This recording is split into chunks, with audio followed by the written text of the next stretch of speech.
Good morning. It is time for our midweek Bible study. And we are going to be diving into the 8th chapter of the Gospel of Mark this morning. It's a miracle that is a repeat. We saw earlier in Mark chapter 6, I believe, the feeding of the 5,000. Today we're going to be looking at Mark chapter 8, where Jesus feeds 4,000. And before we get started, I just want to say something. Some would say, well, this isn't as great a miracle as feeding 5,000. Obviously, there's 1,000 less people. Let's be clear on something here.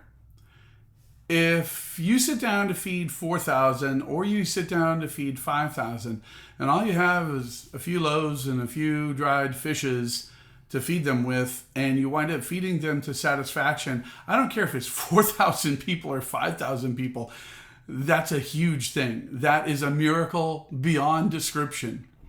And so let's not make light of this just because it was only 4,000 people this time. All right, so let's get into this. Let me read to you from Mark chapter 8, verses 1 through 9. We'll have a word of prayer, and we'll start into our study this morning. In those days, when a great crowd had gathered, and they had nothing to eat, he called his disciples to him and said to them, I have compassion on the crowd because they have been with me now 3 days and have nothing to eat. And if I send them away hungry to their homes, they will faint on the way, and some of them have come from far away. And his disciples answered him, how can one feed these people with bread here in this desolate place? And he asked them, how many loaves do you have? And they said, 7. And he directed the crowd to sit down on the ground, and he took the 7 loaves, and having given thanks, he broke them and gave them to his disciples to set before the people, and they set them before the crowd. And they had a few small fish, and having blessed them, he said that these also should be set before them. And they ate and were satisfied, and they took up the broken pieces left over, 7 baskets full. And there were about 4,000 people, and he sent them away. So, Father, as always, oh, pardon me. I am so sorry. Sometimes you just got to sneeze. Father, we pause here as always, and we just ask you, Lord, to help us to understand your word, to help us, Father, comprehend it and apprehend it and apply it. More than just understanding, Lord, we need application.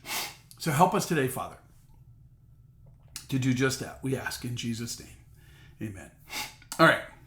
In those days, well, what days? Well, again, Mark's chronology is not something that we pay a lot of attention to because Mark doesn't necessarily pay a lot of attention to chronological accuracy.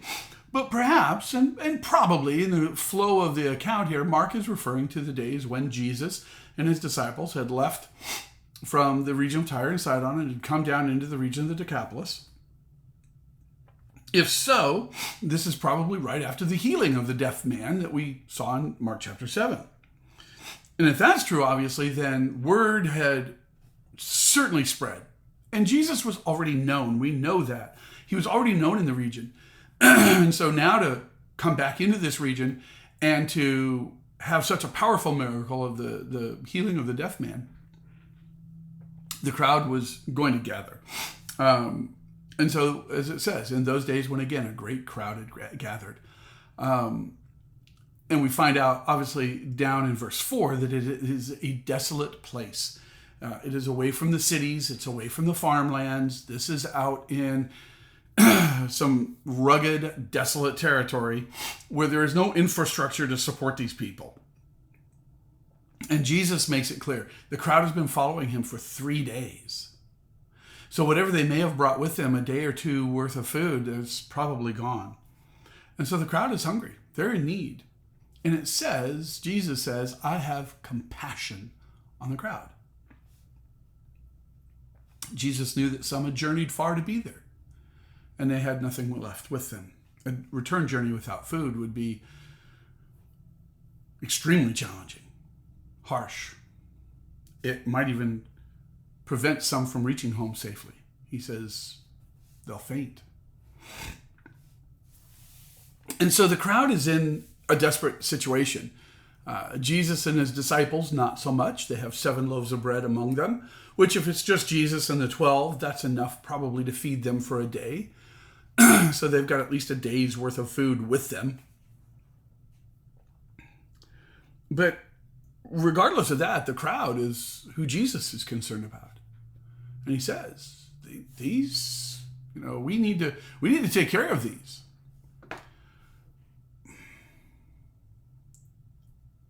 And so he told his disciples, I have compassion on them. He said, they have nothing to eat. They've been out here with us for 3 days. If I send them away hungry, they'll faint on the way. Some of them have come too far to make it home. So he's looking at his disciples going, essentially asking the unasked question, what are we to do? Now remember, well, look at the reply. His disciples answered him in verse 4. How can one feed these people with bread here in this desolate place? and I just have to comment here, what a remarkable lack of faith on the part of the disciples. I almost wonder if Jesus, when he heard that, just kind of went, you still don't get it, do you? He had fed more than this once before. He'd fed 5,000, a larger crowd than this. He had shown his disciples what he was capable of accomplishing. He'd cast out demons.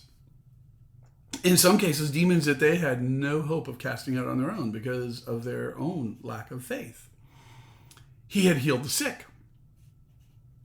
Peter's own mother-in-law was healed. He had brought the dead back to life. He had healed people of not just illness, but of deformity. He had calmed storms. He had walked on the water. And he had just finished, probably not long before this, restoring the hearing of a deaf man, allowing him to be able to speak clearly and be understood. The disciples had seen all of this. And what is their response? How can one feed these people with bread here in this desolate place? Jesus is essentially asking the unasked question, what are we to do? And the disciples are looking at him going, we don't know. You can't feed all these people out here in this place. You see, all the disciples could focus on was their own lack of resources. And I think here's the first thing that we ought to try and apply in our own lives. When we are faced with such difficult times, we're faced with hard choices, we're faced with circumstances that we can't see past,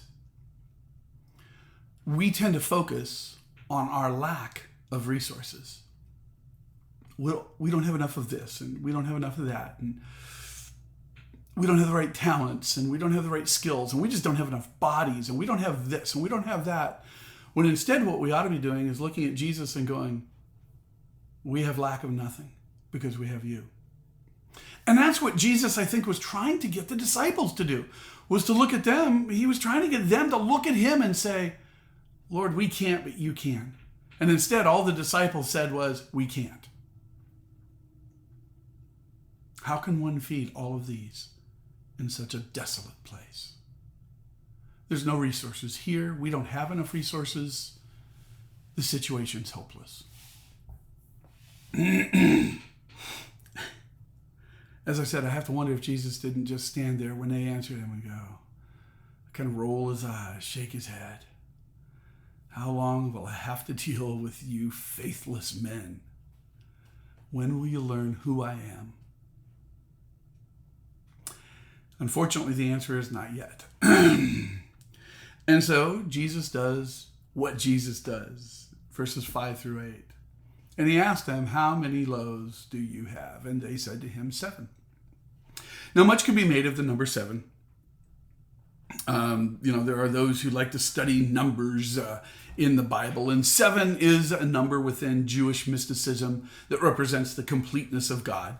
I don't know if there's a significance about this number within this account or not, or it just happens to be Mark accurately accounting how many loaves of bread they have. I mean, we could try to make much of it, or we can just look at it and say 7 loaves is about enough to feed 10 to 12, 14 people for a day, and that's it. So obviously, it pointed out, you have nowhere near enough. There's 4,000 people out there. We know that from the end of the passage. And 7 loaves is not going to feed them. They said 7. Verse 6, he directed the crowd to sit down on the ground, and he took the 7 loaves. And having given thanks, he broke them and gave them to his disciples to set before the people. And they set them before the crowd. And they had a few small fish, and having blessed them, he said that these also should be set before them. And they ate and were satisfied, and they took up the broken pieces left over, 7 baskets full. 7 loaves of bread. And so Jesus does the same thing that he did when they fed the 5,000. He has them all sit down, probably in groups. Mark doesn't account for that, but probably. Groups small enough that the disciples themselves could distribute the food out to them, relatively efficiently. Jesus takes the loaves, he takes the fish, he gives thanks to his Father for what has been provided, and then he starts to break them apart and hand them to the disciples and say, go, give it to the crowd. And again, this amazingly powerful miracle of utter creation occurs before their very eyes. To me, it's like, we have our bread. Most of us buy bread in the store. It comes in a plastic sleeve. You reach your hand in, you pull out a couple slices of bread, and the bread just continues to kind of decline as you keep pulling bread out. You wrap the sleeve a little bit, lower down, and there's more of a tail at the end of the sleeve because there's less bread in it. It would be like us opening up our sleeve of bread, pulling out, enough to make sandwiches for a few people, and you go to close the sleeve of plastic back up over the bread, and you go, wow, there's as much here as when I started. Where did the extra bread come from? And so as Jesus is breaking off the chunks of bread to give to the disciples to distribute to the crowd, it's like it just keeps going. It doesn't quit. He breaks off a chunk, and there's as much left in his hand as there was when he started. Same with the fish. As he starts to crumble the fish up and break it apart so it can be distributed, he starts breaking up the fish, and there's as much there after he breaks off a chunk of it as there is when he started.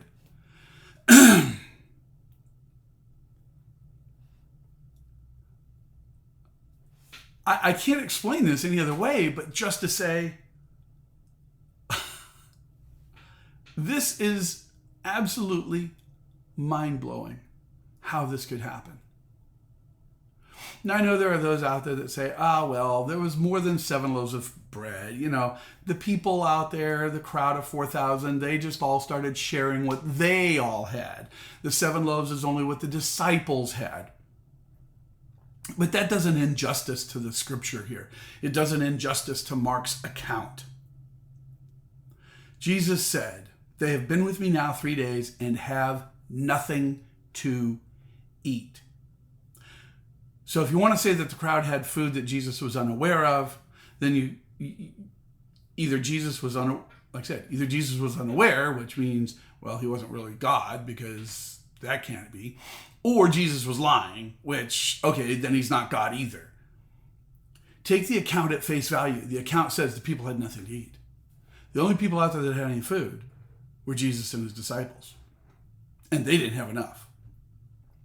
But God in his providence, God in his care, God in his compassion provided for the crowd. It says they ate and were satisfied. And that word satisfied in verse 8, I just want to look at this here real quick with you. Because there are different levels of satisfaction, of course. But this means to be filled, to be satiated, to be able to eat one's fill. So in other words, it's not like, okay, well, yeah, I had enough and, I'm not starving to death. No, this was, oh boy, that was good, and I'm full. This was almost the post-Thanksgiving stupor of, wow, I can't believe I ate all that. And so this is not just some minor thing.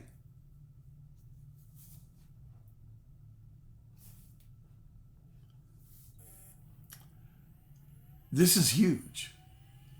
4,000 people laying back on the grass going, ooh, wow, man, I'm full.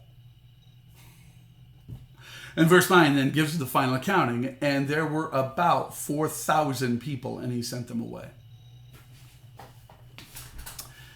You know, whether you feed 4,000 or 5,000, the truth is, this is just amazing that Jesus could accomplish this. Only God could accomplish something like this. This is no less a miracle than the feeding of the 5,000. And we read in verse 8 that they took up 7 baskets full of leftover broken pieces. And we'll talk about the baskets here in a minute. Let's kind of give a summary of this for a moment, if we can. You see, these 7 baskets, let's talk about those first. 7 baskets this time instead of 12. But also the word that is translated as basket here is different than the word translated in Mark chapter 6. The word that we translated as basket in Mark chapter 6 tends to mean almost like a small purse, a personal little carrying pouch. And so when it says that they took up 12 baskets in the first miracle of feeding the 5,000, these were small pouches. So it's not like, they had these huge containers of leftover. The disciples had enough that they could put some back into their pouches. This word is different. This word encompasses a different kind of basket, often made of interwoven rope. Some of these were so large that a person could fit inside of them. In fact, if you go read Acts chapter 9, it talks about Paul being placed into a basket. That's the same word. So some of these baskets, in this case, could be huge. Now, we're not sure. They could be varying sizes, so we're not sure exactly how big these baskets were. But the potential is that these were absolutely huge baskets. So when we say that only 7 baskets were left over this time as opposed to 12 the first time, the 12 the first time were probably, most likely, very, very small containers. The 7 left over this time could have been very large. Whatever the case, the point is there's more than enough to feed all 4,000 people and still have some left over so that the disciples get to carry some away with them. Or perhaps they sent it with some of the families. We're not sure what they did with it. There's another point with this miracle that I want us to look at. Where this took place. Like I said, we are pretty certain this took place in the region of the Decapolis still. Because it doesn't mention Jesus leaving that area at all. And so we're pretty certain this is the region where this occurred. If that's true, the region of the Decapolis, remember I mentioned last time, was a region that was not as high a concentration of Jewish people as, say, Galilee on the western shore. Here on the eastern shore of the Sea of Galilee, many, many more Gentiles lived there. And if that's true, then when Jesus fed the 5,000 in Galilee, most likely that crowd was mostly, if not all, Jewish. It's quite possible, if this is in the region of the Decapolis, that this crowd contained many Gentiles as well as Jewish people. Now, Jews and Gentiles were not supposed to sit down and eat together, but Jesus told them to sit down, and they ate together. This may, and I use the word may because Jesus doesn't come out and say this, but this may be significant in the sense that giving the food to the Jews and the Gentiles together at the same time. And remember, Jesus had already healed the daughter of the Syrophoenician woman, a Gentile, making it clear that Gentiles were not going to be excluded from the blessings of God. And perhaps this here is also a foreshadowing of the fact that the message of the gospel was not going to be held for the Jews only. It was going to be a message for all people, for Jew and Gentile alike. That may be the intent of this. We're not certain. Certainly there is something to be said about the fact that Jesus simply had to repeat the miracle because the disciples themselves had not gotten the point yet of who Jesus was. So what are the lessons that we ought to take away from here? Well, first of all, of course, the overall or overarching lesson is still, I think, the response of the disciples in verse 4. How can one feed these people with bread here in this desolate place? When we are faced with our circumstances that are beyond our own control, beyond our own capabilities to handle, what are we looking at? Are we looking at our lack of resources, or are we looking at Jesus, who has all the resources at his disposal that we could ever imagine and more? Because if we're looking at our own lack of resources, then we're living in a lack of faith. And I hear this sometimes, and to me it's disturbing, especially when I hear things like, well, we don't have. We can't. Especially if that phrase is not overridden by, but Jesus has, and Jesus can. Because here's the thing I want us to take away. First of all, Jesus is always acutely aware of our circumstances. There's never a time when Jesus is not aware of what we are going through, of where we are, what we're facing. Second, we can be assured of this. Jesus has compassion and will always act in our best interest. And third, Jesus has the power to supply all of our needs beyond our wildest imaginings. You know, this last week, of course, I don't know if you were following it, the Powerball jackpot. And it went up to over $2 billion. $2 billion. Cash payout was going to be close to $1 billion. An instant billionaire.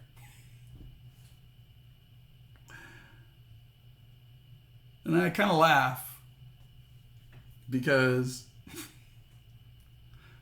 I don't need that. I don't need $1 billion. Why would I want to settle for something so small? You see, my Jesus, he has so much more than that. And I'm not talking about just physical resources, but why settle for $1 billion? Why settle for a billionaire when I can be a child of the King? Jesus is always aware of our need. Jesus is always going to act in our best interest from a point of compassion.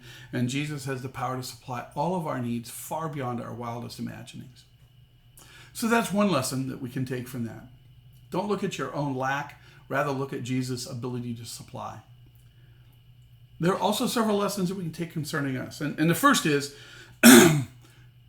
we will probably never have the resources necessary to accomplish what Jesus wants accomplished. Not in our own selves. See, if we had all the resources necessary, then we wouldn't need to call upon Jesus, and therefore we get the glory, not him. And that's not how God works. To God be the glory, not to us. So we ought to look at our circumstances and go, well, I don't have the resources, but Jesus does, and go, duh. It's not about me, it's about his glory. But we must be willing to offer what we do have to the Lord. The disciples were asked, how many loaves do you have? 7. A few fish around here too. So we have to be willing to offer what we have in total, holding nothing back. Lord, I don't have enough, but here's what I do have. And I trust you to bring the rest. We should also be ready to serve, because that's exactly what the disciples had to do. He gave thanks for the bread and the fish. He broke them and gave them to his disciples to set before the crowd. We are supposed to be his disciples. It is our job to set before the crowd that which Jesus supplies. That's our job. And there's a blessing there. Again, I try to put myself into the sandals of the disciples. And I think about this, what it must have been like to go back to Jesus, perhaps holding out, part of my cloak or something, so Jesus could pile bread in it and just sit there and watch in amazement and go, whoa. And then carry it out into the crowd. Which brings me to the crowd. What about the crowd? The crowd will always have needs far beyond what we can supply on our own. Always. Secondly, the crowd is attracted to Jesus, not the disciples, not us. And if we're going to meet the needs of the crowd, it'll be supplied by Jesus, not us. So as we continue in the life of our church even, let's remember this. Let's remember these three things. Remember who Jesus is and what he brings. Remember who we are and what we bring. And remember who the crowd is and what they need. We'll never get there if we try to do it on our own. Father, we thank you for the day. Thank you, Lord, for your love for us. Thank you, Father, for your compassion. Thank you, Father, for your providence, for providing so bountifully for all that we need beyond our wildest imaginings. Help us, Lord, to be a people of faith that trusts in your provision, not in our own strength. And we thank you now for this day. Ask you use this to your glory. In Jesus' name we pray. Amen. God bless you.